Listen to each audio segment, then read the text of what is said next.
welcome to you in online classes.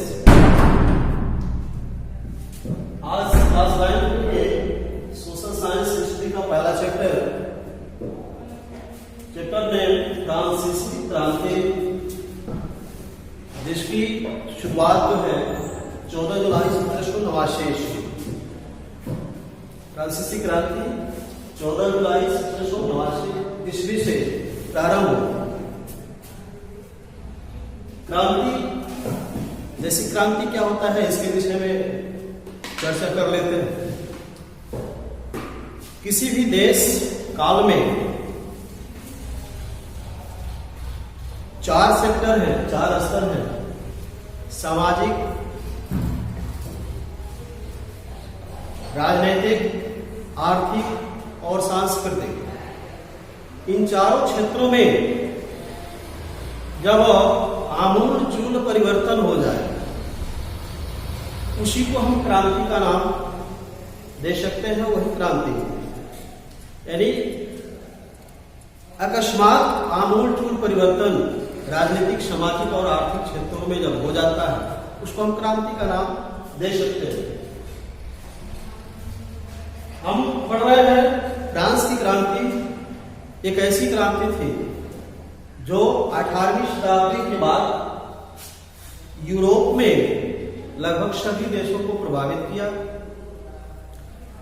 जैसा कि मैंने बताया, प्रत्येक क्षेत्रों में इस क्रांति का विशेष योगदान देखने को मिला, जिसका अनुसरण करते हुए विश्व के तमाम देश अपनी जो राजतांत्रिक शासन व्यवस्था थी उसके स्थान पर साम्यवाद,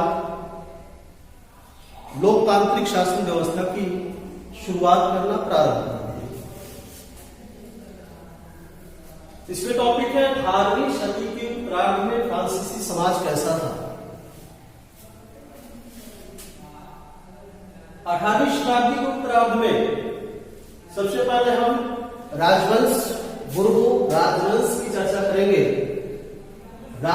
इस राजतंत्र में बुर्बो राजवंश में जो राजा हुआ 1774 ईस्वी में लुई 16वां,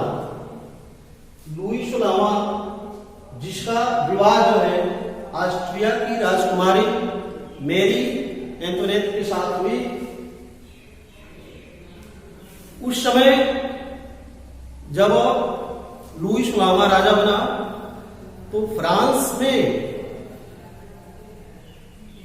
काफी लंबे टाइम से युद्ध के चलने के कारण वहां की आर्थिक तंत्र जो है नष्ट हो चुकी थी। खजाना, राजकोषीय खजाना खाली हो गया था। युद्ध के चलते फ्रांस अनेक देशों से 10 अरब लिब्रे जो है फ्रांसीसी मुद्रा, उस समय की फ्रांसीसी मुद्रा जो 1794 में मुद्रा बंद कर दी गई, तो लिब्रे जो है फ्रांसीसी मुद्रा 10 अरब लिब्रे के बराबर कर्ज में आ गया। उस समय फ्रांस 10 अरब लिब्रे के कर्जे में था। इस प्रकार से उसके ऊपर अतिरिक्त बोझ। दूसरी बात क्या थी? 10% ब्याज। जो देश फ्रांस को कर्ज दिए थे वह उससे 10% ब्याज पे कर्ज वसूलना शुरू कर दिया। तो उन कर्जों को वहन करने के लिए उसे तमाम धनराशि की आवश्यकता थी। इसके अलावा उसके अन्य खर्च के, क्योंकि लुई 16वां जो भी राजतंत्र, लुई 16वां जो राजा था, उनका जो जीवन स्तर है एक फिजूल खर्ची के बराबर। जैसे उनका जीवन स्तर में बहुत सारे फिजूल खर्ची होते थे, शान शौकत, राज दरबार के तमाम सारे खर्चे, विलासिता की जीवन निभाते हुए उनका वो राजाओं का जीवन होता था, तो उनमें बहुत सारे धन की आवश्यकता होती थी। और ऊपर से इतना बड़ा कर्ज का बोझ, फ्रांस उसी की भरपाई करने में काफी कठिनाइयों का सामना करने लगा। 10% ब्याज पर कर्ज की अदायगी को वहन करना, साथ ही साथ अपने राज दरबार के खर्चे, सेना के खर्चे, सरकारी कार्यालयों के खर्चे, विश्वविद्यालयों के खर्चों को चलाने के लिए उसने लोगों पर, आम जनता पर नए कर लगाना शुरू कर दिया। नए कर के बोझ से जनता जो है परेशान हो गई, क्योंकि वह कर्ज जो है वो टैक्स जो है बहुत अत्यधिक मात्रा में लगाए जाते हैं, जिसकी चर्चा हम आगे कर लेंगे। इस प्रकार से हम देखें तो इस राजवंश में उस समय लुई 16वां के शासनकाल में फ्रांसीसी समाज जो है 3 स्टेट्स में बंटे हुए थे, जिसमें प्रथम स्टेट, इसके अंतर्गत पादरी वर्ग आता है। पादरी वर्ग वह वर्ग है जो चर्च के कामकाज में अपना सर्व योगदान देता है, यानी चर्च के तमाम उच्च पदाधिकारियों के वर्ग को हम पादरी वर्ग कहते हैं।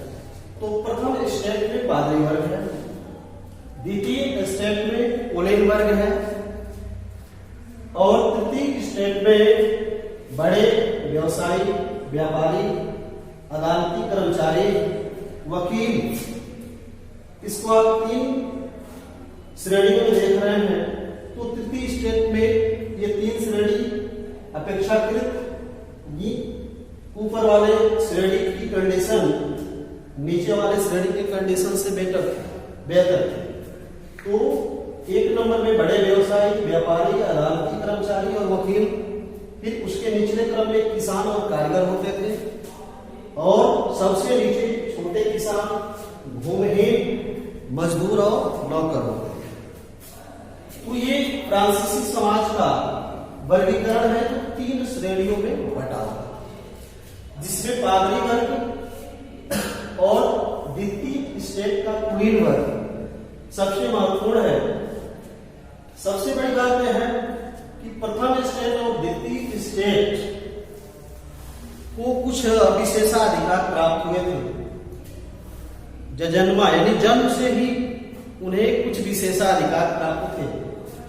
सबसे पहला जो विशेष अधिकार प्राप्त था वह था पादरी वर्ग और द्वितीय स्टेट या कुलीन वर्ग के लिए राज्य द्वारा लगाए गए विभिन्न करों में पूरी तरीके से छूट प्रदान की गई थी। इनसे किसी भी प्रकार का कर प्राप्त नहीं किया जाता था अथवा नहीं लिया जाता था। इनका जीवन स्तर तुच्छ होता था। भोग विलास इनके जीवन का प्रमुख पहलू था। इनका जीवन एक तरह से पूर्ण रूप से सुख और समृद्ध हो गया।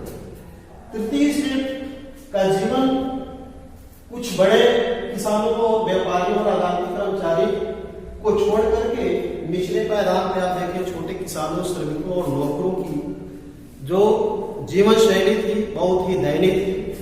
उनकी स्थिति बहुत ही खराब थी। छोटे किसान, भूमिहीन और मजदूर नौकर। द्वितीय स्टेट में कुलीन वर्ग को एक और अधिकार था, सामंती कर वसूलना। सामंती कर यानी कि इनको अधिकार था सामंती कर वसूलते थे। तृतीय स्टेट के ऊपर से लेकर के और नीचे के स्तर के सभी योग्य और कर देने योग्य लोगों से ये जो है द्वितीय स्टेट यानी कुलीन वर्ग अपने सामंती अधिकार के आधार पर कर वसूलने का काम करता। इस प्रकार से हम देखें तो तृतीय स्टेट ही कर देता था, बाकी प्रथम स्टेट और द्वितीय स्टेट को कर देने का अधिकार नहीं था, या कर देने के अधिकार से उन्हें मुक्त किया गया। दूसरी चीज, फ्रांसीसी समाज में अगर भूमि वितरण की बात करें तो किसानों का जो प्रतिशत था वो 90% किसान जो है, पूरी आबादी का 90% किसान के वर्ग में आते थे, जिनके पास जमीन बहुत कम थी। 90% किसान, पूरी आबादी का 90% किसान थे, लेकिन 60% जमीन पादरी वर्ग और कुलीन वर्ग के थे। आप यहां देख रहे हैं 90% आबादी किसान है, जिनके पास जमीन भी नहीं है। यानी 60% जो आप जमीन देख रहे हैं, 100 में 60% जमीन पादरी और कुलीन वर्ग के आती थी। लेकिन किसानों की संख्या जो है पूरी आबादी की, वो कितनी थी? 90%। तो आप इससे अंदाजा लगा सकते हैं कि जमीन या जायदाद में संसाधनों पर अधिकार किसका था? प्रथम स्टेट और द्वितीय स्टेट का, पादरी वर्ग और कुलीन वर्ग का। जमीन पर अधिकार अधिक था, खेत पर अधिकार अधिक था, उसके वो मालिक होते थे। लेकिन जो ज्यादातर किसान होते थे वो क्या होते थे? भूमिहीन होते थे या मजदूर होते थे। अगर छोटे किसानों के पास अगर खेत भी होते थे तो बहुत सीमित मात्रा में होते थे, यानी बहुत ही कम होते थे। दूसरी चीज, प्रथम स्टेट कर के रूप में टाइप कर लगाता था, जिसे इंग्लिश में टीथ पढ़ेंगे, तो उसका अधिकार क्या था? चर्च टाइप कर या टीथ कर किसानों से वसूलने का काम करता। यानी चर्च किसानों पर जो कर लगाया था उसको बोलते हैं टाइप। कर के क्रम में दूसरा कर जो है वो टाइप है, जो प्रत्यक्ष कर के रूप में होता है, और वह प्रत्यक्ष कर होता था, उसको देने का काम तृतीय स्टेट के ऊपर से लेकर के नीचे के स्तर तक जो भी जनसाधारण वर्ग था, उससे ये राज्य की सरकारें जो होती थी वह इन लोगों से प्रत्यक्ष कर लेते थे, जिनको हम दायर करते हैं।